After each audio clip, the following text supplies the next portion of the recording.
Trash will be in the hands of some Eisenhower students, how they're cleaning up the community, coming up.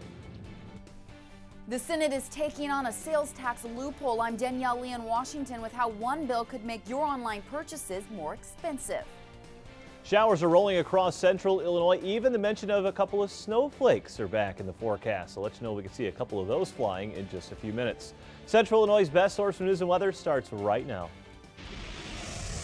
You're watching your local news on WAND at 5. First in HD. Thanks for joining us. Hey, wouldn't you know, the rain has returned and it's doing nothing to help towns trying to prevent flooding. The Illinois River, it could crest later this week at its highest level ever. Our Sarah Sidery has been in the Morgan County town of Meredosia all day. Sarah, what are they doing to prepare? Well, hey, Stacy, right now the river's cresting at about 26.6 feet. That's left less than half a foot away from that dangerous level at 27 feet. Volunteers been out here all day trying to put sandbags out, trying to fight this rising river. So let's show you some video now of the river, what it looks like behind me. Rain continuing to fall, the worry continuing also too, especially for some areas outside of town. You can see the banks swelling up very high in some rural parts south of Meredosia. Volunteers working nonstop trying to fight this rising river, and over 100,000 sandbags been laid down so far. More than 100 volunteers were out here today filling up even more sandbags to keep a full supply. Now, many of those crews from IDOT and the Illinois Department of Corrections, but even total strangers who don't even live here showed up to lend a hand as well. Now, flooding has closed several roads, including parts of Highway 67. Officials warning residents now stay away from the banks. People that are out driving around, we do need them to stay away from the areas. It is safety issues. This is very critical. We will not be allowing anybody on the levees for looking at them, standing on them, or near them. And we will have security on them if they do. Now, other agencies on hand today: Red Cross, Army Corps, state emergency management officials, as well as local law enforcement. Now, as of right now, we haven't had or heard of any reports of damage, but we'll be live again out here at 6 o'clock and give you any updates. Back to you. All right, it's an ongoing process, looks like. Thanks a lot, Sarah. Well, meanwhile, more details for you. The city of Villa Grove now has a large dumpster. It's available for people to get rid of flood-damaged items. That dumpster now available on the 100 block of North Main Street. You should dump only household items, though, no yard debris. The city says it will continue to replace the dumpster once it's full so everyone can get rid of their flood-damaged stuff. Now, first weather from Storm Center 17, home of the exclusive O'Brien Auto Park Urbana Storm Runner. We're continuing to see areas of showers moving across central Illinois this evening, and really this trend is going to continue into the overnight hours as well. Live Doppler 3D Max shows areas of heavier showers and more widespread showers along into the north of I-72 with some scattered rumbles of thunder showing up now across portions of Montgomery into Effingham and southern portions of Shelby County. Temperatures, though, really kind of tell the story this evening. It's 40 degrees now in Jacksonville. And you can quite clearly pick out where the front is, basically right between the Taylorville, Decatur to Champaign area out ahead of this boundary. We're still mild as 59 degrees in Effingham. A look at our Saul's Furniture in Mount Pulaski Tower Cam overlooking the South Shores area in Decatur. It is a rainy evening all across the central part of the state. So as we head throughout the rest of this evening, showers on again, off again, maybe a rumble of thunder as well. But we get past midnight, temperatures will be cool enough aloft and at the surface. They get a couple wet snowflakes to mix in. Same thing early tomorrow morning, a mix of some rain, maybe a little bit of snow in there. We're not expecting accumulation, but the chance does exist. A chilly start, 39 degrees at 8 a.m. Coming up, I'll let you know when 70s are going to return and some sunshine in just a little bit.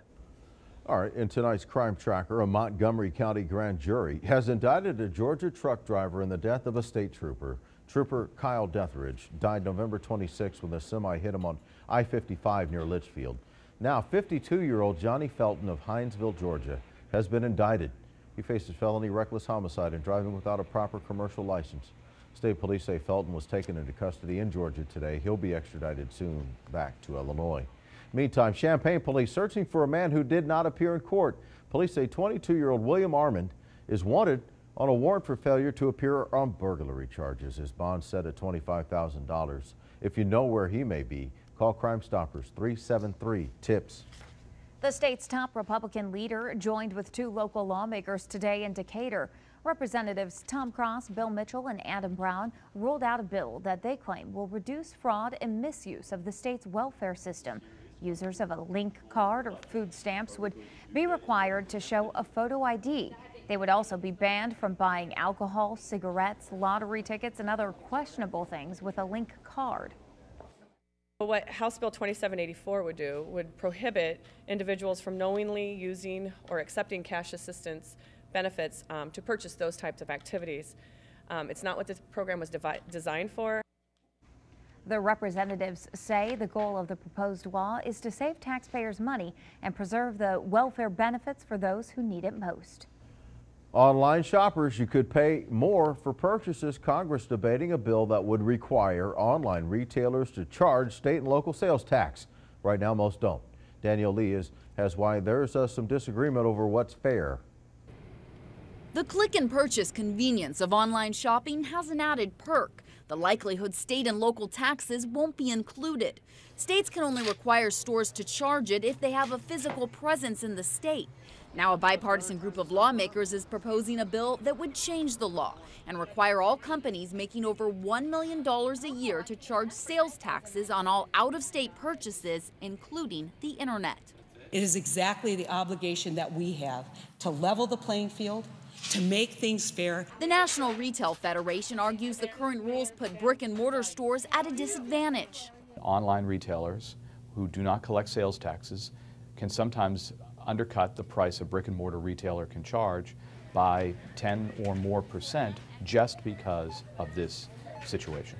Online retailers are divided. Amazon supports the Marketplace Fairness Act. eBay opposes it. The company's president says on behalf of small merchants who use their site. The burden of collecting sales tax from 9,600 tax jurisdictions on interstate transactions, we think is going to be cumbersome and ultimately hurt them. The federal government should be looking for ways to help, not hurt these folks. State and local governments say they are the ones who are hurting. One study estimates missing out on about $23 billion in sales tax revenue last year. Every dollar that we don't have is a dollar that needs to be found, either through a cut or increasing taxes. The White House says it hopes Congress will close the loophole. The Senate is expected to vote on the bill this Thursday. Its fate is less certain in the House, where some Republicans consider it a tax increase. In Washington, I'm Danielle Lee, WAND News. More than 500 Decatur students are taking a break from school and heading to the streets to clean up the community. Our Bridget Burnett met up with some Eisenhower 9th graders today as they took a break from their work. Hi, Bridget.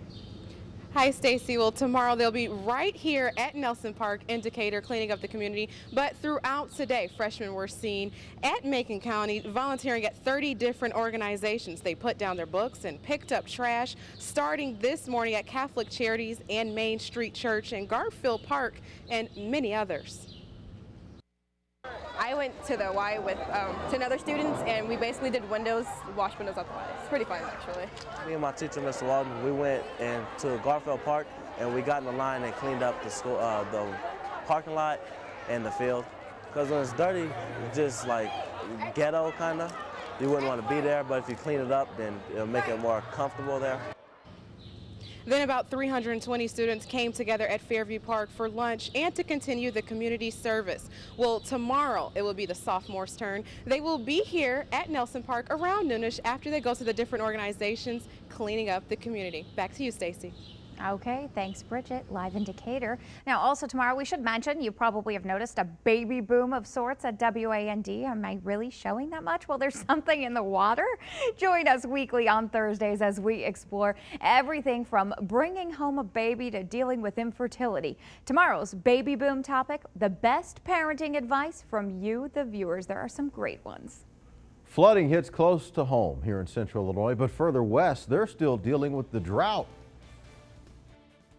The hardest has been able to just hold on. And it gets rather expensive trying to feed your way out of a drought. How this could hit your pocketbook, straight ahead.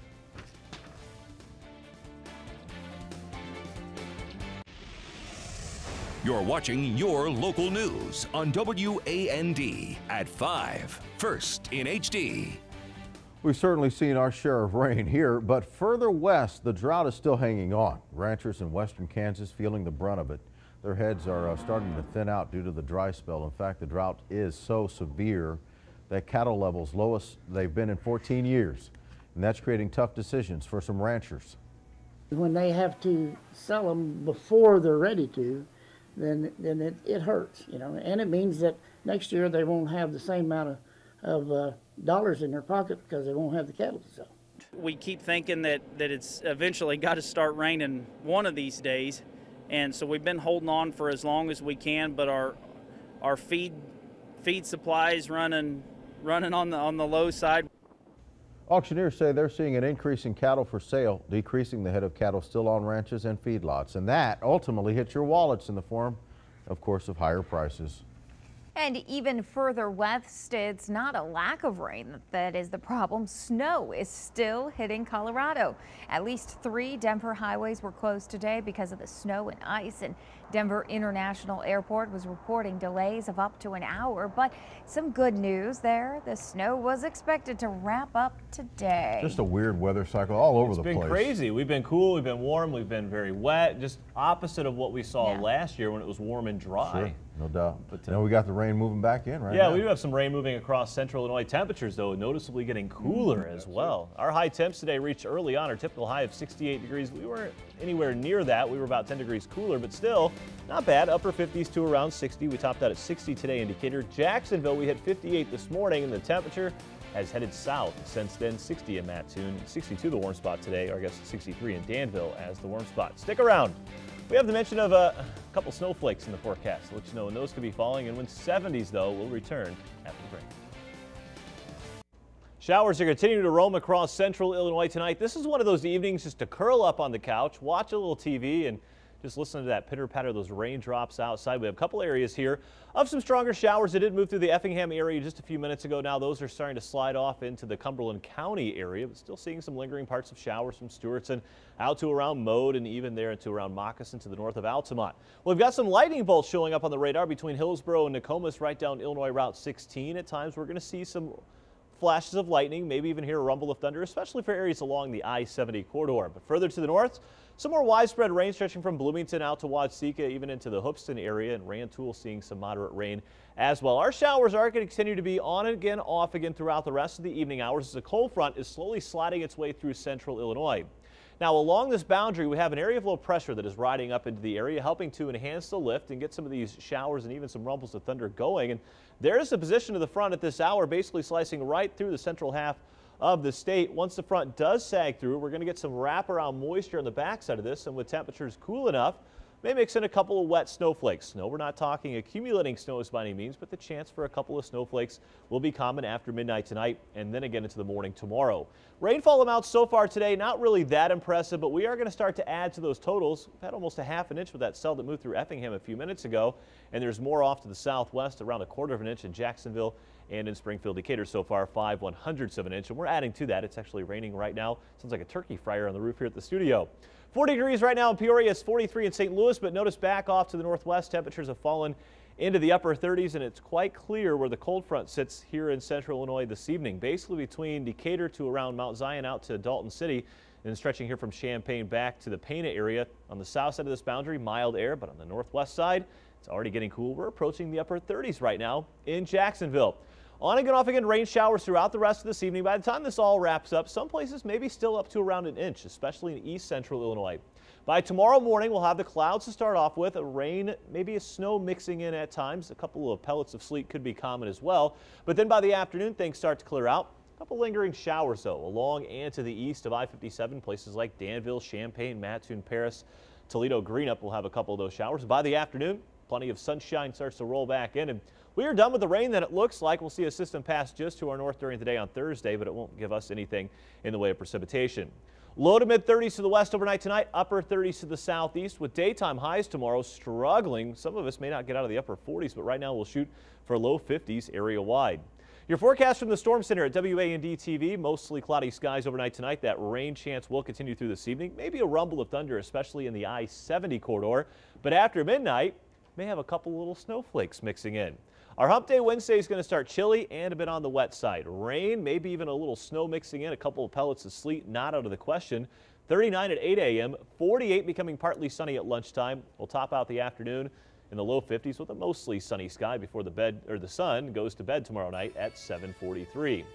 Your 7-day forecast brought to you by St. Mary's Hospital. 57, plenty of sunshine on Thursday, mid-60s on Friday. We have just a slight chance for a scattered shower or rumble of thunder Friday late afternoon into Saturday morning for areas along and to the south of I-72. But then the warm-up begins back in the low 70s Sunday right through Tuesday.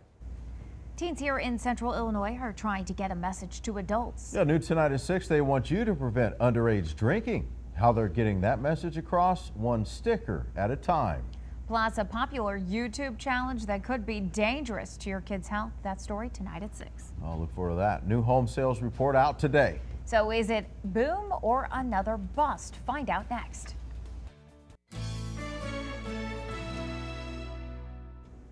New home sales rebounded last month, posting the second fastest sales pace in 3 years. Sales of new homes increased 1.5% in March, according to the Commerce Department.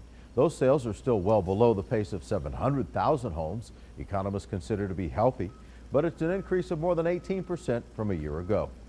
Hands-free texting touted as a way to cut down on driver distraction. Well, a new study shows that's not the case. The Texas A&M Transportation Institute had drivers navigate a course using voice-activated texting and then doing traditional texting. Researchers found driver response times were significantly delayed, and drivers spent significantly less time looking at the road no matter which texting method they used. And want to freshen up your indoors to smell like the outdoors? Airwick and the National Park Foundation teaming up to roll out new scents based on 6 national parks. It's in honor of National Park Week this week, so your bathroom or kitchen can smell like one of 6 national parks, including the Grand Canyon, American Samoa National Park, or the Gulf Islands. I can see that in my closet now. Another look at the Storm Center 17 forecast next. Tonight on NBC, The Voice at 7 o'clock. Ready for Love at 8. And stick around for WAND News at 10. You guys laugh at that, but it's a good reality show. I'm she is fixated on that show. I'm a sucker for a happy ending. I do believe you. Okay. Don't know where to go. Okay, so to the weather. To the weather. It's a good night to stay inside and watch those programs. Let's go with that. How's that sound? Mostly cloudy skies overnight tonight. We'll have a chance for some rain. Then after midnight, we may mix a couple of wet, fluffy snowflakes in there. We're not expecting any accumulation, but the chance does exist. Again, 37 is where we're going to finally bottom out at, with temperatures in Jacksonville and Springfield in the middle 30s. We'll wake up tomorrow morning with a possibility of a rain-snow mix, 39 degrees at 8 a.m. By the time we get to the afternoon, some sunshine comes out, low 50s. Okay, we'll take sun at least. At least we'll bounce back by the weekend. We'll get there by the weekend. All right, thanks. Thanks for being with us. We'll see you back here tonight at 6. Good night.